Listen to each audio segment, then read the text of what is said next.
La Chine de Mao.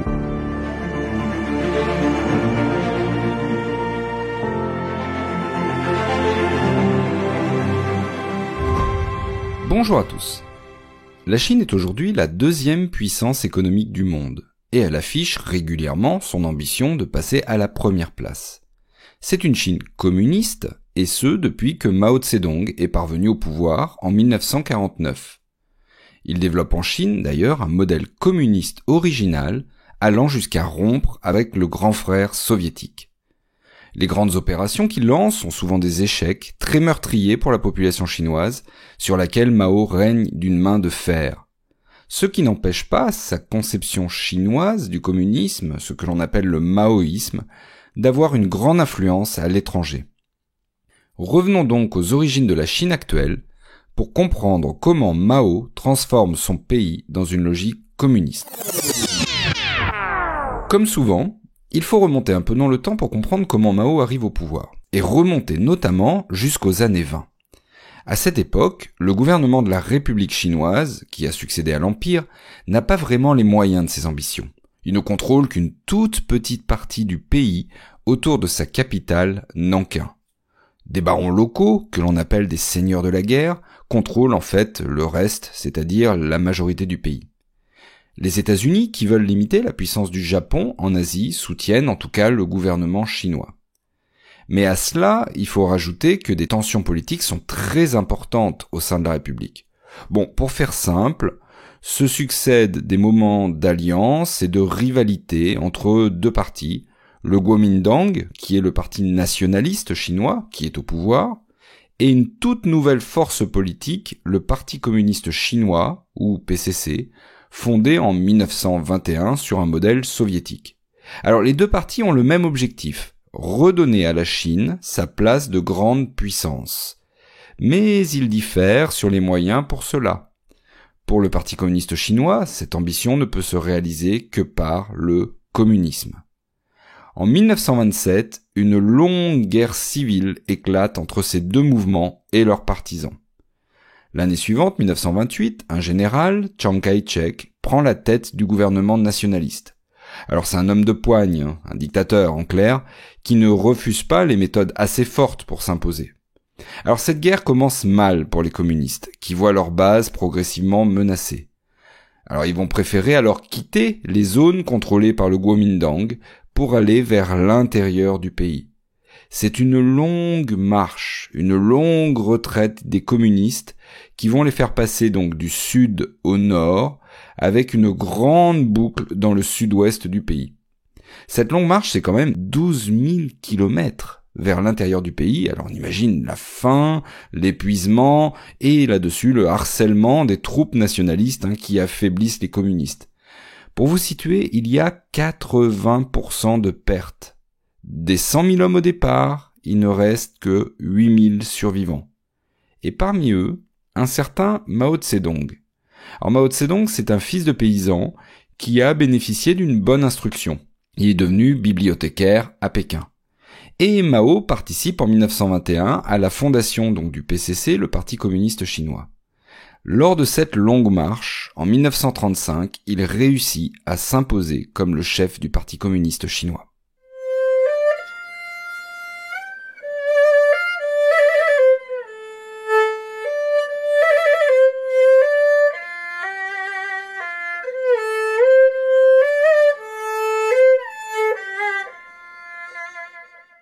En même temps que cette guerre civile, le Japon, qui est dans les années 30 dans une logique expansionniste, entreprend de conquérir la Chine.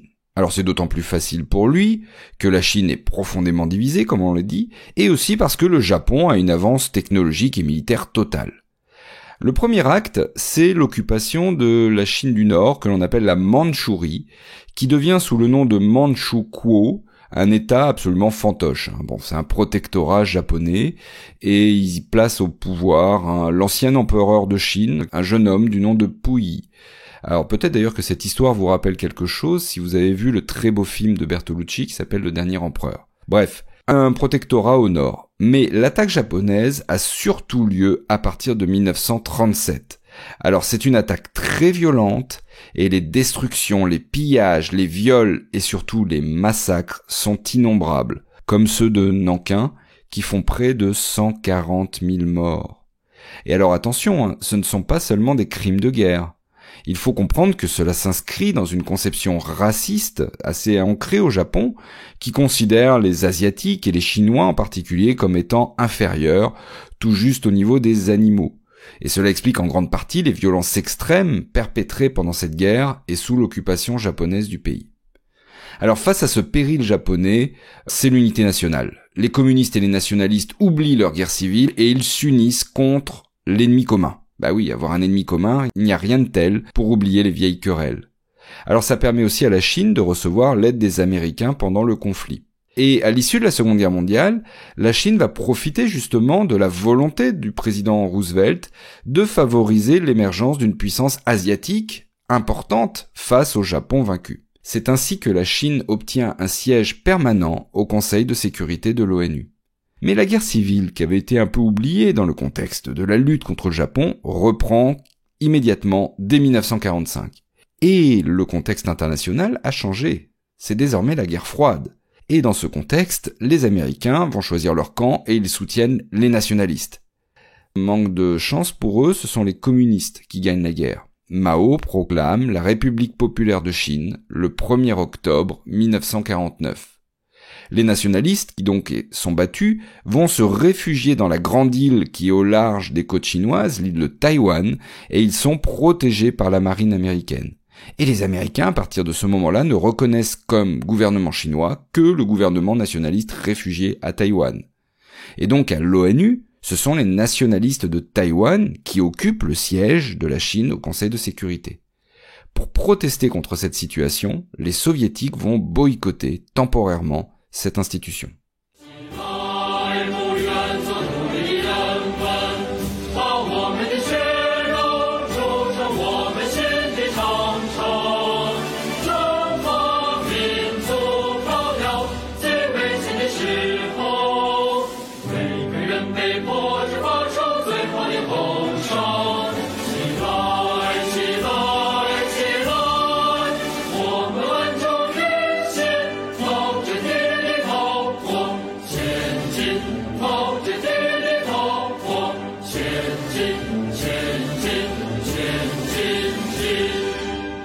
Alors au départ, Mao, qui est donc au pouvoir, se tourne naturellement vers l'URSS pour développer son pays.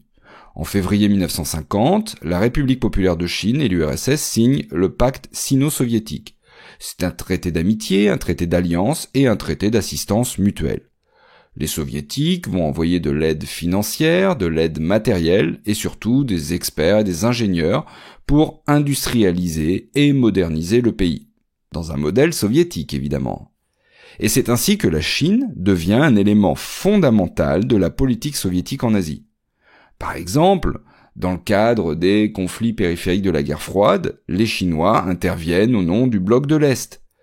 Prenons l'exemple de la guerre de Corée. Quand la guerre de Corée éclate en 1950, les Chinois envoient 300 000 volontaires, avec d'énormes guillemets, c'est-à-dire des soldats sans uniforme, en fait.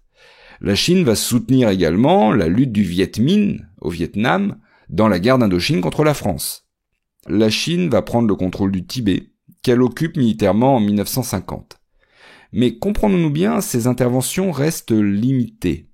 Mao n'ose pas, par exemple, mettre totalement fin à la présence étrangère, et il n'ose pas non plus risquer une confrontation générale avec les Américains. Donc, Hong Kong, par exemple, reste britannique, Macao reste portugaise, et aucune opération militaire n'est tentée contre Taïwan. Alors la Chine va être aussi utilisée dans un effort de propagande, notamment vis-à-vis des nouveaux pays indépendants que l'on appelle le tiers-monde. Oui, c'est une sorte de cheval de Troie des soviétiques. Et la Chine est beaucoup moins marquée que les soviétiques, elle fait beaucoup moins peur. Et donc elle cherche à convaincre les nouveaux pays d'adopter son modèle de développement qu'elle estime plus adapté justement à ces nouveaux pays. Alors, la mort de Staline, en 1953, rebat cependant les cartes. Mao n'apprécie pas trop les critiques qui sont faites sur le pouvoir de Staline, et notamment la dénonciation de ses crimes. Il va s'opposer au mouvement de déstalinisation lancé en URSS depuis 1956. La conséquence de tout ça, c'est que Mao va rompre le traité avec l'URSS en 1960. La Chine va développer désormais une voie communiste indépendante que l'on va appeler le maoïsme, avec des ambitions mondiales très affirmées. Bon, évidemment, l'URSS ne peut pas l'accepter. Et les tensions montent entre les deux pays jusqu'à presque des incidents militaires sur la frontière en 1969, la frontière qui se trouve sur le fleuve Amour. Un joli nom. Alors, ce modèle maoïste, sur quoi repose-t-il ? Il est fondé sur 3 choses. D'abord, la collectivisation. Bon, c'est pas nouveau, ça s'inscrit dans une logique communiste. Là, l'idée, c'est de regrouper notamment les paysans dans des communes populaires. Deuxième aspect, le culte de la personnalité. Mao va aussi loin, voire plus loin que Staline dans ce domaine. Son portrait est partout, on chante des poèmes à sa gloire. Troisième axe, des grandes opérations économiques et politiques. Par exemple, en 1960, Mao lance le grand bond en avant, qui doit normalement industrialiser le pays, mais qui se révèle assez vite un échec et surtout une tragédie, avec une famine terrible qui fait 20 millions de morts. Alors l'échec justement du grand bond en avant fragilise Mao. Et pour rester au pouvoir, il va alors s'appuyer sur des gardes rouges, c'est-à-dire les jeunes fanatisés, et il impose une révolution culturelle à partir de 1968. Alors qu'est-ce que c'est cette révolution culturelle ? C'est la volonté d'application radicale du communisme, donc contester les élites traditionnelles du pays, et cette révolution culturelle vire rapidement à la terreur et à la violence.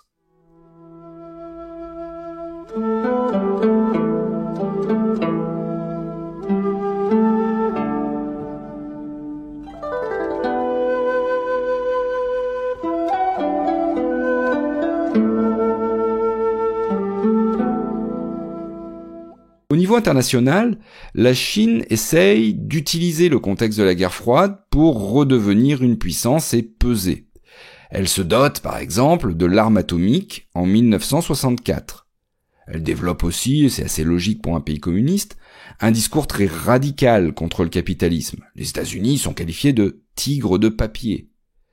Oui, mais en parallèle, elle développe aussi une politique pragmatique et négocie notamment un accord avec les États-Unis en 1971. Alors, ce dégel des relations est lié au ping-pong. Oui, faut que je vous l'explique.